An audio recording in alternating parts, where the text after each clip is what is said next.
Welcome to Drink Beer, Think Beer, the podcast that gets to the bottom of every pint. I'm John Hall, and this week, it's the big run-up to the Super Bowl here in America. But first, a reminder to check out beeredge.com to sign up for the newsletter, catch up on episodes of Andy Crouch's podcast, and more. And, of course, there's the This Week in Rausch Beer Facebook page. Check that out, and be sure to follow the Beer Edge on all of your social media channels.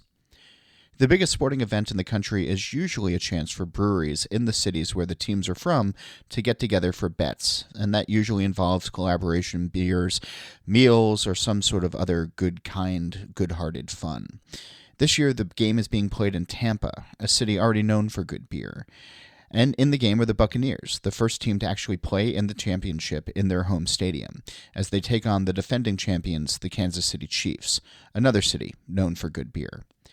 So I wanted to do something special for this episode, and I decided on a doubleheader. 2 segments, each with a brewer from Kansas City and one from Tampa. Up first is a conversation with Khristopher Johnson of Green Bench in St. Petersburg, which has entered into a friendly competition with Nick Mader of Alma Brewing in Kansas City. And after that, it's Karlton Graham of KC Beer Co. chatting with Sean Sasscer of Cigar City about their bets. And along the way, we talk about recipes, philosophies, the nature of collaboration, and the scene on the ground from each of those cities. And I started off my conversation with Chris and Nick about the similarities their breweries share and how that led to coming together over football. In hearing the description that the two of you gave of your own breweries, I see a lot of overlap. I see a lot of sort of similar ethos and or similar attention to the type of beers that you're making. I'm wondering if this collaboration or this bet is a, what's even the right word? Is just a product of having similar brewing philosophies, similar brewing approaches. I mean, probably. I mean, I would say that, as Nick kind of mentioned, we've known each other for, I don't know, 6 years now, maybe something like that. And, when he was at Crooked Stave, the kinds of beers they were making there, we were huge fans of those beers. And we were sending beer out actually through Crooked Stave. So he was having an opportunity to drink our beers and we were drinking his. And then he went to, we formed a friendship, and then he went to Fremont, which is a fantastic brewery. Yeah. We've stayed in touch since, and, since he opened his brewery. And, I think at least from my perspective, there was always we were always going to probably brew something together anyway. And then this is like a really good opportunity to do it. I mean, I remember when you came down to Jacksonville, Nick, for the NBA, we hung out. I was just going to mention that. And actually before that though, I remember we did at the Source in Denver during GABF week. We actually did a Green Bench tap takeover. And that was really the first time I had gotten to try anything outside of, kind of your mixed firm beers, Chris, and just really enjoyed them. And then leading into what Chris was saying is, that Jacksonville NBAA meeting was really great to just get there and same thing and see Green Bench's presence in Florida and get to try more of your lineup. And I think, as most brewers do, you're following people that inspire you from, usually social media and whatnot. And I've loved watching the progress of their lager program. And, it's kind of in a lot of ways similar to, having that diverse lineup that we have here, but also diverse in a way, but also really focused on kind of that drinkability aspect that I think all their beers have. The pandemic has put a crimp on a lot of beer normalcy. And I've seen, just from my perch where I am, of seeing collaborations were really big, really popular for a couple of years, and then they sort of died off, and they were sort of ramping back up again, or so it seemed, before the pandemic. And I'm always curious about who people choose to collaborate with and why, because I'm sure that there are a lot of brewers that would, like to knock on your door and say, hey, let's make a beer. And I'm saying this to both of you guys. And I'm sure that, you'd like to do that to a lot of folks as well. But there's usually has to be some sort of, I don't know, connection there, or some sort of, reason beyond, hey, let's just make a beer and do it. And so I'm wondering if you can just sort of like peel that back a little bit as to what your individual collaboration philosophies have been previously. Well, go ahead, Nick. You go first. Okay, well, then I'll go. Oh, maybe you go. This is why we're going to work together. I don't do collaboration, so I can't help out here. Go for it, Chris. All right. Yeah, I would say like for us, it's definitely, I prefer a relationship generally there beforehand, because I mean, on one hand, you're pretty much going to be spending the day with this person anyway. And so I generally like to have some sort of rapport at least beforehand.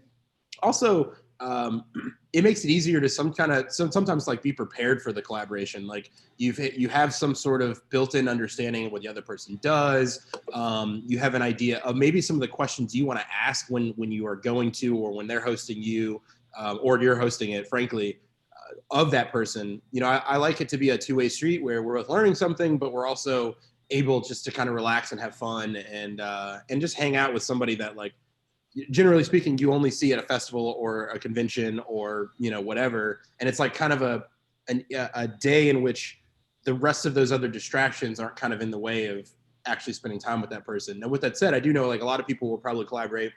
I mean, I'm sure this is the case where people will do it for whatever marketing purposes and whatever. And I think there's value in that as well. Getting one's name out there to another group of, someone else's customers or someone else's region.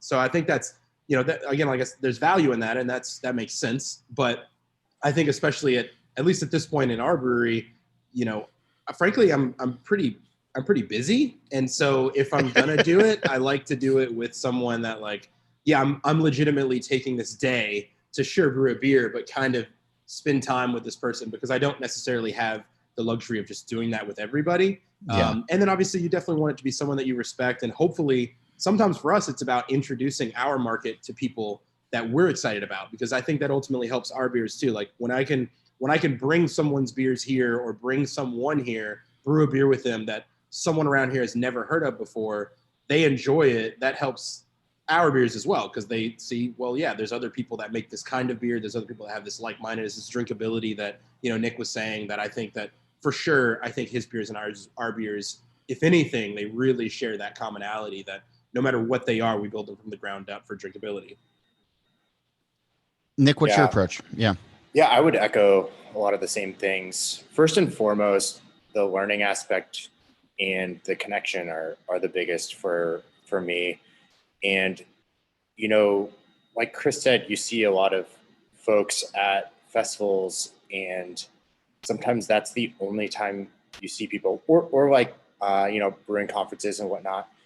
But having that connection is huge, and the respect is the biggest thing for me. And, just something as simple as like, do you enjoy being around the person? Would you want to go grab beers? And then also learning from the learning aspect. I think there should always be something for both sides to learn from. Sure. And that's how we base all of our collaborations. And right now, for example, like we have just not had time to really do collaborations, and we only have 7 tanks that we can go into, and we're just keeping up with a very new form of packaging for us here at the brewery as we're pretty young and adapting. But also bringing in breweries to Kansas City that we really like and respect is huge, because it's introducing the audience here to beer elsewhere. And I think that's one of those really fundamental parts of craft beer that's so exciting and fun, is that idea that you go to these other cities and there's breweries that you've never had before, never tried before, and you get these those euphoric first experiences that I think all of us have. And so that's what we like to do. We like to bring in friends that we really respect and really show them off to Kansas City. I want to talk about the individual cities in a second, but I know you're both thoughtful brewers and are always trying to try new things and make your existing beers better. And I'm always interested in hearing from brewers as to where they're looking. You know, what is intriguing them right now? What are they reading up on? What do they feel is important in the beer space right now that the rest of us might not get clued in for another 6 months or a year, or however long? Is there anything that either of you are looking to explore these days, or looking to bring to your beers or to your brewery these days that you think is advancing the overall cause of the industry? I mean, I would say for Green Bench, like we typically, I mean, it's also not just 100% on the beer side when I answer this, because we're generally looking for a gap in the market, and maybe not the full market. Maybe it's also in our portfolio and in our city, or even, like our neighborhood. What sort of opportunities are there to provide an experience that you really can't get anywhere else? And whether that's a beer style, whether that's a technique on a beer, or rather, like Pilsner, for example. A lot of breweries have Pilsners around here, right? But we wanted ours to just be like as good as it could possibly be, and for it to continue to get better. So while there may not be a gap of the style in the area, there is a gap of quality, there is a gap of care and technique and process, and it's going to be a completely different experience. Hopefully, the idea is to have maybe a potentially more enjoyable and or elevated experience when you're trying something as simple as a lager. But I say simple with air quotes, as you can't see. And then, or it's the experience on site, right? It's how we serve our beers, how we pour them, the setting, the beer garden. Building Web City Cellar was all about experience, and it was all about education. How can we provide the consumer with an opportunity to experience and enjoy beer in a way that they've never been allowed to. They've never been exposed to even the idea of enjoying a beer in this manner. So that's typically what we look for. I was telling one of our brewers 2 days ago, I was like, man, you know what I really want to make that we don't make? And like, there's like a couple around here, but like, I really just want to make a traditional Belgian wit. Like right now, that's what I want to make. It's not something crazy. It's not like outside the box. It's just, I want to dive into Belgian wit for a little bit and just make it as well as we can. And, because that is something that at least I know I'm missing in my life as far as a drinker, I'm a drinker as well. So yeah. Yeah. I mean, for us, I would say that really we're also seeing where we fit in this market, and being so new still. What's crazy is that we've actually, so just to give some background, we're to go only right now. Okay. And until last week, there were 3 of us. It's myself, my wife, and our other brewer, Michael. And then we just hired Riley Wetzel, who was the former QA manager at the brewery, and actually a really old friend of mine. I've known her since I was a kid. And she's the brewery with the RU? Yeah. Is that, okay. Brewery, but she grew up here in Kansas City, and we just brought her on last week as to be on the production team. So we've actually we're eclipsing the fact that our tasting room has now been closed longer than it was ever open. We were open for 10 months when the pandemic hit. Nice. And so we are figuring out, one, how to adapt and survive in this model that we have now. And we're also figuring out, where we fit in the Kansas City beer market. And out of the gates, we made a pretty hard stance on lager, and in particular a Czech Pilsner that we do. And it's my favorite beer that we make, and it's something that we're always tinkering with. And I think, like Chris said, with lager, and I think this sentiment is shared, is that it's always about the details, and it's always about these little fine-tuning things that you can do each and every batch to get it to where you want to be.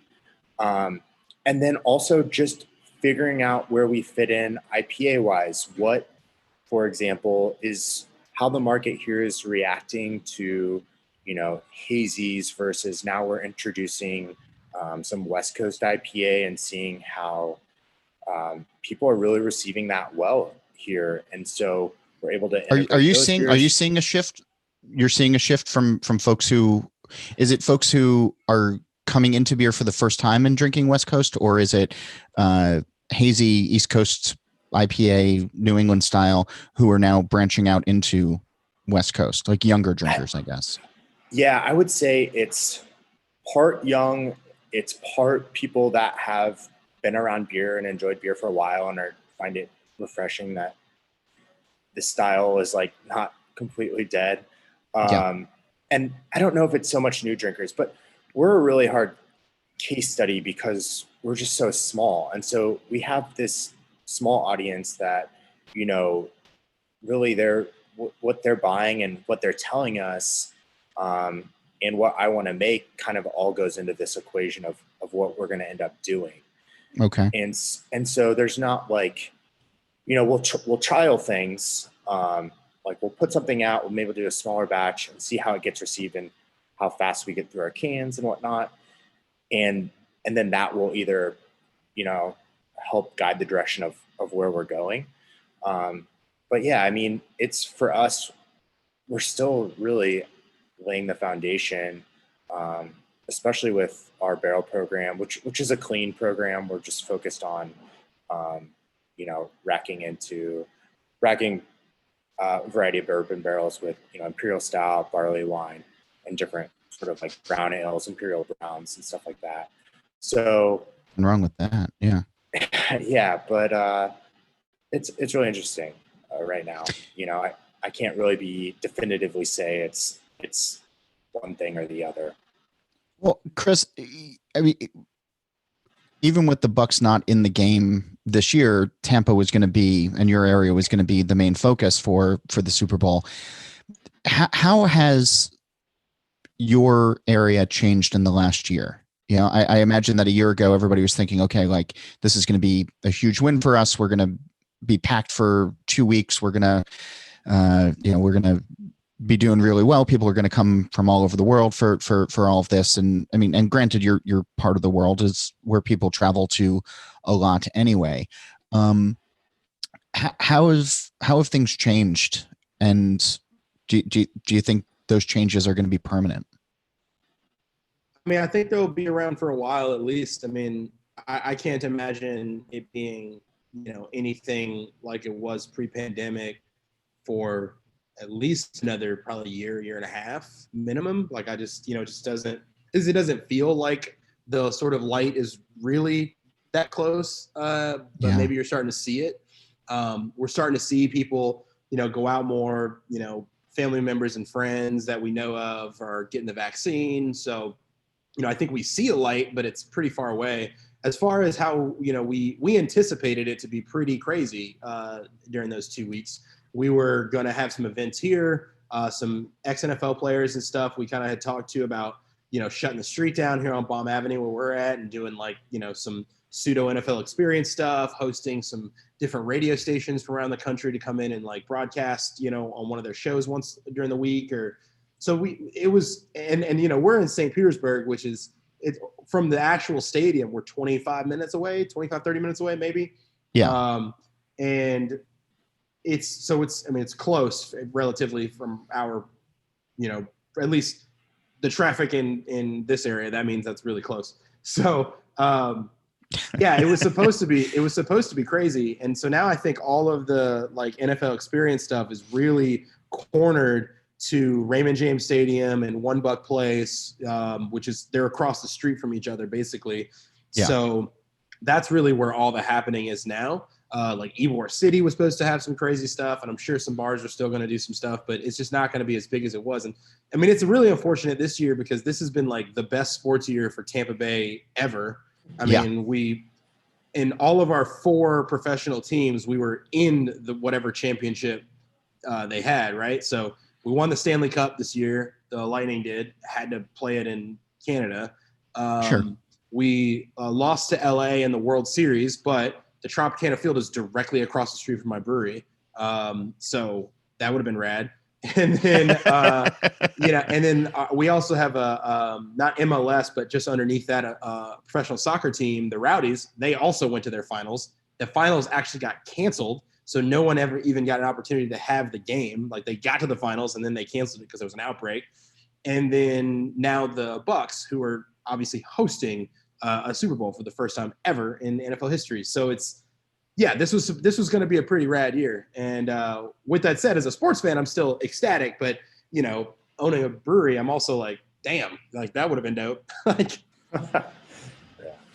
well, there's been this tradition of brewers, and it's going back a couple of decades now, I guess, of brewers in host cities, or I should say brewers in participating cities, team cities, doing bets back and forth with each other. So you two have entered into a Super Bowl specific bet. Winner will get some fun things. The loser has to also, I guess, do some fun things. There's no real losers in this, from what it seems like. But how did this idea for the two of you to work together? How did this all materialize? Well, Chris reached out to me just via Instagram, and I'm really happy he did. But it was just like. No gilded invitation, no courier, no, just an Instagram DM. No, yeah, just no pigeons Chris, or anything like that. But I'm not sure what's acceptable during COVID to be sending people mail. And, I don't know. Yeah, via pigeon is not so good these days. But yeah, and I was just like, "What are you thinking?" And he just spelled it out, and I was like, "Well, that sounds awesome. I really hope we win because." Well, I'll let Chris explain his side of the deal. But yeah, so I pretty much countered with his offer. So if Tampa Bay is victorious, what happens, Chris? Well, when the Bucs win, Nick's gonna have to. You are a guy who does not believe in the tempting of the fates, huh?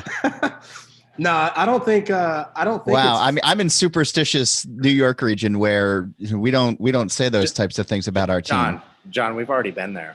Oh, it's all right. It's been 20 years, and first team to host it. It's got to happen. It's destined. It's already written. So when the Bucs win, Nick's gonna come down to Florida, and we're gonna bring some of his beers down. Actually pour some here, get them introduced to our local market as well. We'll brew a collaboration as well that day. And then, I told him as well, we'll kind of bounce around St. Pete in the area. I just bought a 1968 fastback Impala. So I said, we'll just go for cruising. I've seen that online on Instagram. That is a hell of a ride, my friend. Yeah, it's pretty nice. I just drove it into the brewery. So it's sitting right out front. So then we've got, we're going to get some Cuban food. We'll eat some smoked fish down at Ted Peters on the water, cruise the beaches, hit some breweries. Just kind of show the area. I have to do this regardless of if we win or lose. Yeah. Nick is all of a sudden rooting for the Bucs. Yeah. No. I'm not. No, I'm coming anyway. Yeah. Well, Chris's end of the deal will be that he comes to Kansas City. Pending our funky distro laws, we'll get some green bench beer on draft, and we'll do a beer, and then I will take him on a Kansas City barbecue tour, decked out in Bucs gear. And I will say I have a 2016 Honda Fit. It gets about 35 miles a gallon, so not an Impala, but still, we can still whip around the city in that. That doesn't garner the same amount of likes on Instagram, I imagine. It definitely does not. Very economical. Yeah, it makes sense though. It's a little family deal. So, that's the other side. I didn't say that. I will have to be wearing Kansas City gear throughout the entire thing, like he said as well. If they win. But yeah, ultimately, what ends up happening with these kind of deals is like I make this bet and I'm like, man, it doesn't we're gonna have fun no matter what anyway. So and ultimately the hope is eventually he'll be here and eventually I'll be there anyway. So yeah, I like that, and it's I know. Yeah. Yeah, I know Chris has a love for barbecue, so I think Kansas City's a fantastic place to come check out. I'm pretty excited about that. I'm a Q fan for sure. Well, it's nice to see the spirit of collaboration alive and well in the brewing industry, and all of us who are listening right now are just living vicariously through one of your upcoming travels or both of them. missing being out in the world. I almost a year in now and doing these shows remotely from my house and having people dial in on Zoom or on the phone or anything. I've never missed travel more, and it has only been growing over the last couple of weeks. So thanks to you both for reminding me that there's a big world out there that I can't wait to get back to. But we'll find out who wins on Sunday. So we'll update everybody afterwards, but and I'm sure you guys will be doing the whole social media thing. So thanks for dialing in. Thanks for sharing the story and sharing your time today for the show. Of course. Yeah, man. Thanks for having us. Thanks, John. Go Bucks. Jeez. That's Chris Johnson of Greenbench and Nick Mader of Alma Brewing. Up next, Karlton Graham of KC Bier Co. and Sean Sasscer of Cigar City are here to talk about their rivalry. And I started off by asking them to show a little hometown pride. Well, thanks for being here at Super Bowl week, which I think under normal circumstances, a lot of people would be really excited by. And I'm guessing in your two cities, people are fairly excited.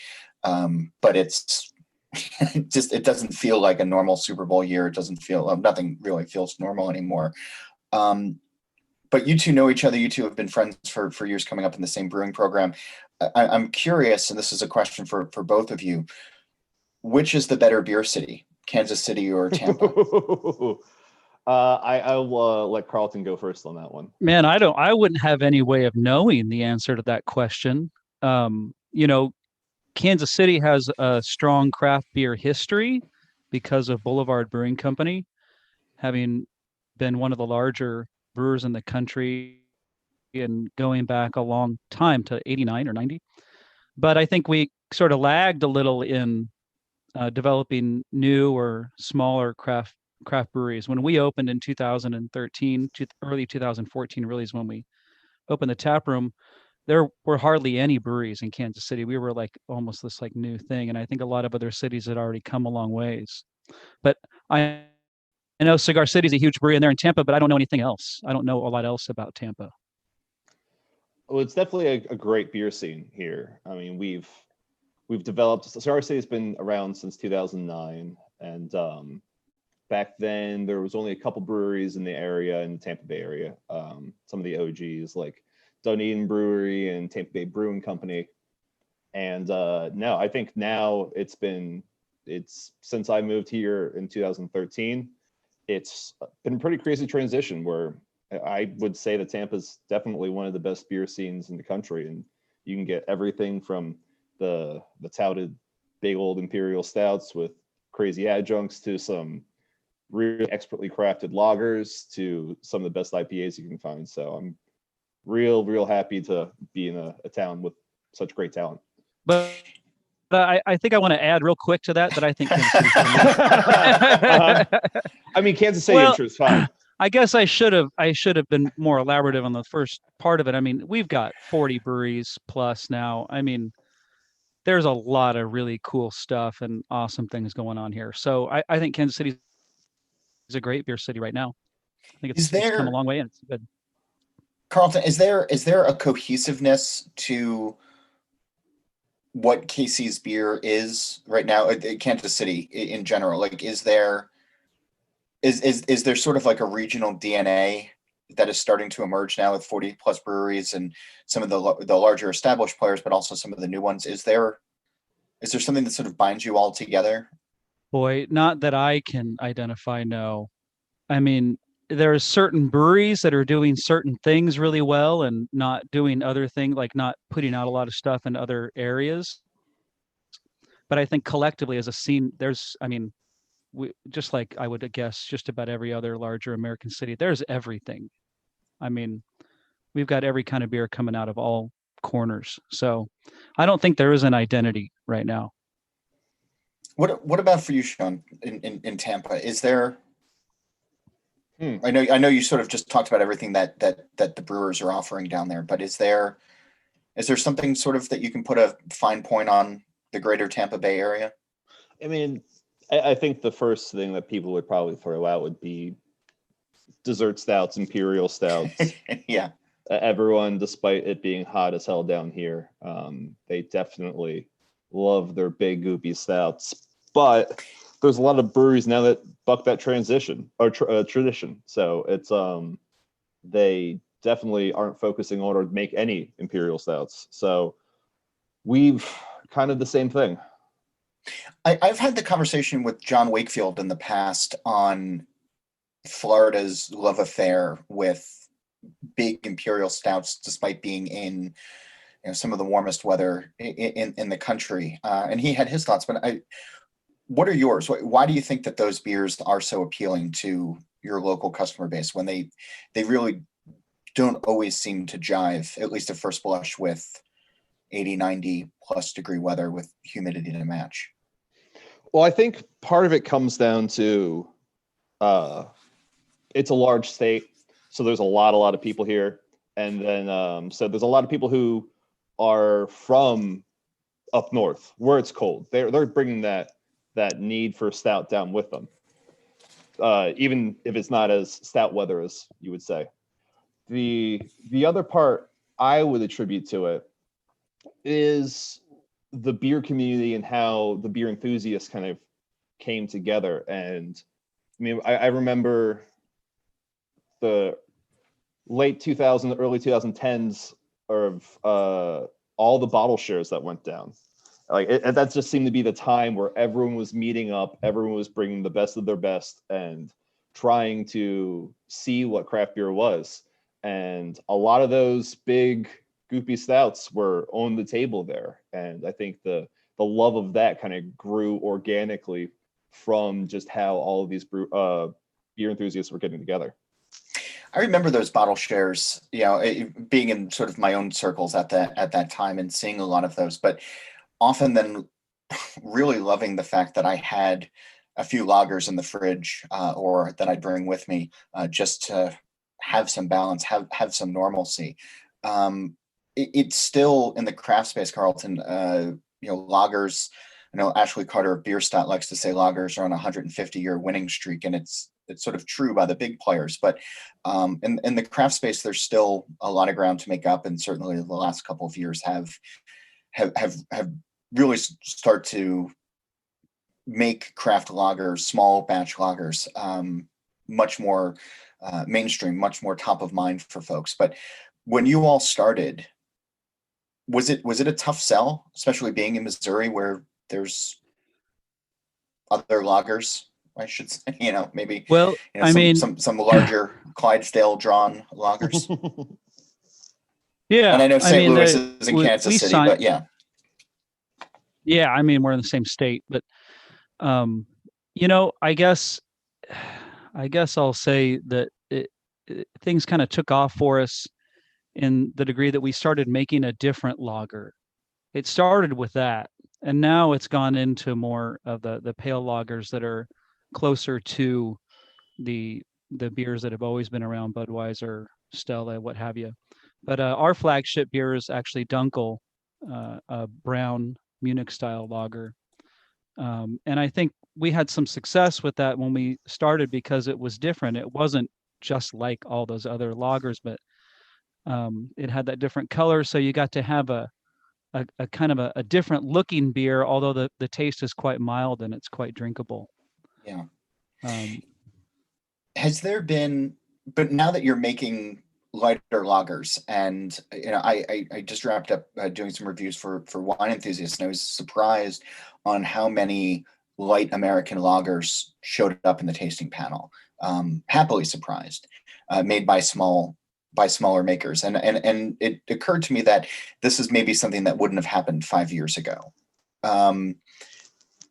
Is it a change in consumer preference? Is it just lager brewers pushing their will onto their customer base? Why do you think it is now that we're seeing lighter lagers? I've always been somewhat mystified by smaller craft breweries making a light American lager. I always been a little bit sort of dumbfounded by it a little bit, although they seem to do fine. I've always sort of attributed that a little bit to in the craft beer world, there's constant, you got to put out a new beer, put out a new beer, put out a new beer, put out a new beer. And this is a beer that you can put out. And so some of them have, and that's just something that's going to happen. But to me, I'd like more to focus on, hey, this is 100% malt. It's decocted. It's naturally carbonated. This is a craft lager, a craft pale lager, and you can taste a difference in our Helles and a Budweiser. To me, that's a better place to be personally. But that craft breweries right now are going to make anything you can think of, and then 10 more that you didn't think of. So that's just the way the business is right now. Sean, I think the pandemic has shown us, now that we're almost a full year into it, that people have changed their drinking habits a little bit, that some of the more extreme beers are still popular, but as folks are drinking at home and maybe going through a 4-pack or a 6-pack, that some of the larger bottles that they might have brought to a bottle share or had with friends or for special occasions are going the other way now, and they're drinking for, maybe not convenience isn't the right word, but buying a 6-pack and sticking with it. Have you seen that shift with the beers that you all are putting out and also trying to put in front of people? Absolutely. Well, there's two things we've seen. Obviously, with less on premise, we've seen a good uptick with our chain sales, and because everyone's drinking at home. But in terms of style, in terms of what we're still pushing through the tasting room, we haven't seen a ton of change in terms of style, but people are definitely buying and drinking more. And historically, people aren't flying down to see Cigar City for our Hellesbach. That's not a big part. That's not a big part of your tour, huh? No, we just put a Czech dark lager that I think is phenomenal, and I do not expect to hear about it on Yelp. But have you thought about adding vanilla beans to it? I've thought about that, but it depends on what the type of vanilla bean and how long I'm and is it ambient or is it but it's we've seen an uptick in these types of beers too. Typically, we have a little bit harder time because everyone's focus is drawn to the more extreme beers. But I think people are really embracing, like, do I need to be drinking 1,500 calories of stout every night? Yeah. Or am I going to, I'll switch it up and have a nice, pale ale or a lager or a lower ABV IPA. And we've seen a lot more uptick in those types of sales. So walk me back through how you two met. Oh, geez. Well, we were in the same Siebel Institute / Duman's Academy class at Brewing School in the spring of 2012. Sean and I weren't like super close friends during Brewing School, but then the Super Bowl happened, and I was like, I got to look this guy up and and do something. But yeah, that's how we first met in Chicago, and then in Munich in Brewing School. It's fun to have such a different group of people to connect to, that you went through something so impactful with, and even if you didn't get to spend as much time with individuals that you would have liked to, you still shared something and you still are pushing for the same goals. And so it's not like a difficult question. Karlton calls me up, I'm like, oh yeah, hell yeah, Karlton, we're into it. So it's an easy bond to continue. This whole thing with Super Bowl bets has been going on for years outside of beer, and has I think really gotten into beer's mainstream for quite some time. And it seemed when the Patriots were on their run for quite a bunch of years that Sam Adams really tried hard to find whoever was the big brewery in that town, and they do something. Tom Brady's loss has obviously been your gain, Sean. When it comes to Karlton, you said you reached out, but when you start thinking about doing these types of Super Bowl bets, and I've written about them in the past and tried to find some fun stories, how far along in the postseason do you start looking at the schedule, looking at the potential matchups, and thinking about who to call? Because you had some other city options in advance, or did you wait until the game was set? It literally just occurred to me one day, not that long ago, that, you know what? I think I know somebody in Tampa Bay that works at a big brewery. I wasn't planning this weeks and weeks ahead of time, but and then I was able to get his contact information. The whole thing happened in like 20 minutes, last week. Exactly. We were just like, you want to do this? Yep. Yeah, guys, I'm trying to paint a romantic story here. I'm trying to, like build suspense, and you're just shooting holes in the middle of it. So thanks. So here, so Karlton was laying in bed, just couldn't sleep, thinking about how dominant the Chiefs are going to be, and at the same time, he must have felt my energy all the way from Florida when I was thinking the same thing about Tom Brady. Tom Brady's going to kill him. Yeah. So, Sean, you. Not only this is a sort of a historic game in a lot of ways. If not only do you have the home team, but you also have the home field, or you have the home stadium as it. I'm pretty sure it's the first time ever in NFL history. Yeah, even though the Chiefs are the home team, right? Is that? I think I read that somewhere that they're considered the home team, even though the higher seed.